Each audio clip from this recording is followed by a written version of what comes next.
Hi guys, it's Celine. It's Friday the 15th of January and I actually got around to doing what I intended to do with these cards. What you see here is like a double ring of these little imagery cards that I cobbled together like so. This is a good example that I've already shown couple of times. This is what I would call maybe, or one of the names would be like an inner lodge spread, where each of these are actually kind of like oracle cards, except the whole set of them sort of represents my personality and the things that are important to me, especially in terms of vulnerability and inner, insecurities, potential darkness and things like that. There's cards that represent ways I tend to react to things, ways I can possibly, deal with things or take up a certain role of, having some sort of insight, having wisdom of some sort. Over here, this card would, for me, represent my connection to the earth, what that's like, and so on and so forth. Most of the cards actually more cards are emotional than I expected, especially this one, the woman card there, is an image that is historically from a Roman mummy coffin painting, where somebody painted the portrait of the deceased on top of the coffin, and this is one of a set of 3 that I found, and I thought this one was particularly striking because of her eyes. So it's kind of, somehow it's really satisfying to find then, for example, the Wheel of Fortune card coupled with that, because that's the second ring. Those are my Bertie tarot cards that I made.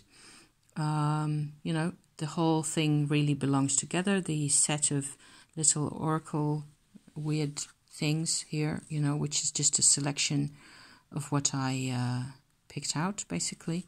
This is in emerald that is carved to show a chariot. So a charioteer with horses in an emerald gemstone, just like the one on this side, which is an emerald gemstone that has a fish on it. And interestingly, I got in my top position here, which is like where my most vulnerable spot would be, which is what this represents at this point for now, I do get the chariot card. So I'm just jumping back and forth here between the positions. Doesn't really matter. I'm just trying to convey to you what I did, basically. And I picked a whole series of images, more or less randomly, not completely randomly, but most of them were picked because I liked them, Here's another type tarot card that is also from the Renaissance period. That is actually, I think, an etching of Venus and what to me looks like the god of the underworld coming out, so it might even be Persephone, originally. Well, there's loads more stuff like that. I find this kind of fascinating because I can attribute meaning to my little bits of cardboard here and then see what kind of a tarot card I get to go with that.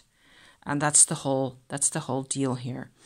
I have been looking at this spread for a bit now. I did it for the first time properly and picked a tarot card for each position. First, I decided where my images were going to sit, my basic oracle images, if you like, my inner lodge images, where they were going to sit, which one was going to sit at the top, which one at the bottom, and so on. And more or less, you have to more or less decide what they mean, at least with respect to each other, So you get kind of an inner compass kind of a thing going on here. And I even used those two little glass bottle images that I thought I was never going to be able to use. Turns out that they can function as, you know, what's in the bottle kind of a question. So at the end, when I'd done everything else, I looked at those two, the tarot cards for each, in the sense to represent for me like what's the near future going to bring. I get a 6 of Cups and a 3 of Swords. So I'm not really surprised because the combination of those two tends to be what life is like, isn't it? So here I get a, you know, for my everyday kind of a day-to-day type situation, which is what this thing represents here. I get a 5 of Wands, which is certainly how I feel, because I tend to be a bit conflicted about being shut inside the house too much, you know, to my own liking. It's kind of wintry without the pleasant side of winter, and it's lockdown and blah and blah, and so on and so forth. So next to that, I put a card that turns out to represent mostly my husband at this point. And in the, you know, gist of the whole, of the what this spread really is about for me, which I'm not going to tell you about because that makes it too specific, and it's also rather personal. This 5 of Pentacles to represent him next to my 5 of Wands here. That's kind of, it works. It just really works. And I suppose that what my brain has been telling me, which is my brain is also represented here by this kind of a esoteric figure looking at the, you know, thing manifesting in front of him. I get a 7 of Pentacles here, which I always tend to interpret as, you know, be patient. And it's what my mind is constantly telling me, to be patient, to... only it doesn't really... It never really... My mind cannot help me live, right? So, yeah. So that's one of the conclusions from this whole big showcase here. I hope you like looking at those little images. I was thinking also earlier that you might, I don't know, you might pick any kinds of images, really. I was reminded of there's a, I believe his name's Edward Hopper. I'm not sure about the Edward. An American painter who painted, is very well known.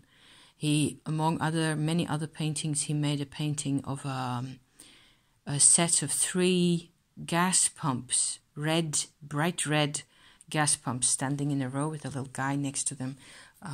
He's, I don't know, polishing something or something like that. And that's a painting of Hopper's that I've always really liked. And I felt like, okay, so you might, you know, take one of those to, if that represents something to you. I could go on nearly forever picking images off the internet like this to represent other things or to connect with, to have a connection to. And then, you know, you could make all sorts of different bits and things with that. It's a way of exploring cards without, I suppose, what I like now is that I'm making my own kinds of compositions and I'm not letting other people do the choosing for me. This is another maybe interesting combo here. The Green Lion is a process in alchemy where you have to basically accept suffering. It is how you deal with setbacks and suffering and things like that. And I have a wand of a swords knight, a knight of swords. So I suppose I could say I don't really deal well with suffering. I don't have what it takes at all. So yeah, I don't know. It's I noticed also that doing this, that I don't really get so what do I do next with, what do I do with all this type approach. I can only get, it is like a grand tableau, really. Like doing a Lenormand grand tableau, where it's mainly a sort of a in-depth sketch of what it is that's going on inside me. And I think it works. It does work with the combination of this little set here and the tarot cards, and it feels kind of okay, I suppose. It's interesting. So maybe you like this. I don't know. Maybe you want to... I wanted to show the cards in daylight, you know, like this face down anyway. So I hope you like my card approaches here. It's a bit unorthodox, I agree. And I will have to somehow reel in some of the unorthodoxy and see to, you know, what I can do about my life that actually will get me somewhere. So, yeah, just like all of us. So, from me to you, I'm wishing you all the best, and I will see you again next week. Okay? See you then. Bye-bye. Thank you for watching.